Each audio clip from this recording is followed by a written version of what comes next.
दिल्ली में बुधवार को मतदान के साथ ही चुनाव संपन्न हो गए। यह विधानसभा की 70 सीटों पर कराए गए एक चरण में 5 बजे तक 60% मतदान दर्ज किया गया। विधानसभा चुनाव के खत्म होने के बाद अलग अलग सर्वे एजेंसियों कुछ ही देर में दिल्ली के लिए एग्जिट पोल के आंकड़े जारी कर दिए। नतीजे के बीच हमारा चैनल आपको बताएगा कि इस बार राजधानी के लिए एग्जिट पोल क्या रहा, पिछली बार अनुमानों में क्या कहा गया, बाद में नतीजे कैसे रहे, आइए जानते हैं। दिल्ली के विधानसभा चुनाव में कई पोलिंग एजेंसियों ने एग्जिट पोल जारी कर दिए। इनमें से अब तक जिन 7 एग्जिट पोल का ऐलान हुआ है उन सभी में भाजपा को बहुमत मिलता दिख रहा है। मेरिट के एग्जिट पोल के मुताबिक आपको 32 से 37 सीटें मिल सकती हैं, वहीं भाजपा को 35 से 40 सीटें मिल सकती हैं। उधर कांग्रेस को 1 सीट मिलने की संभावना जताई गई है। जीवीसी के एग्जिट पोल के मुताबिक आपको 22 से 31 सीटें मिलते दिखाई दे रही है। भाजपा को 40 से 45 सीटें और कांग्रेस को 2 सीटें मिलती दिखाई दे रही है, यानी भाजपा अपने दम पर बहुमत हासिल कर सकती है।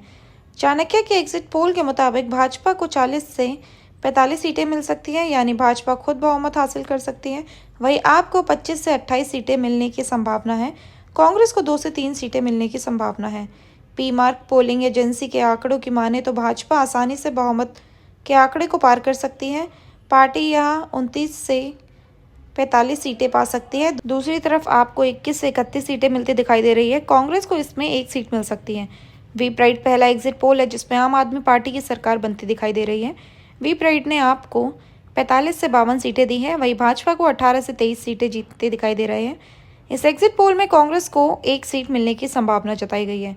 इसके अलावा माइंड ब्रेक ने आपको 45 से 46 सीटें के अनुमान के साथ सरकार बनाते दिखाया गया है। भाजपा को 21 से 25 सीट और कांग्रेस को 1 सीट का अनुमान लगाया गया है। टीवी डीवी रिचार्ज ने भाजपा को 36 से 45 सीटें जीतकर सरकार में आगे आने की संभावना जताई गई है। इस एग्जिट पोल में आपको 26 से 35 सीटें मिलती दिखाई दे रही है, वहीं कांग्रेस का खाता नहीं खुलने का अनुमान है। एसएस की एग्जिट पोल में भाजपा 38 से 51 सीटों का अनुमान लगाया गया है। इसके आपको 27 से 30 सीटें और कांग्रेस को 1 से 3 सीटें मिलती दिखाई दे रही हैं। दिल्ली में विधानसभा की 70 सीटें हैं। इसके लिए 699 उम्मीदवार मैदान में हैं। यह 5 फरवरी 2025 को सभी सीटों पर एक ही चरण में मतदान कराया गया था।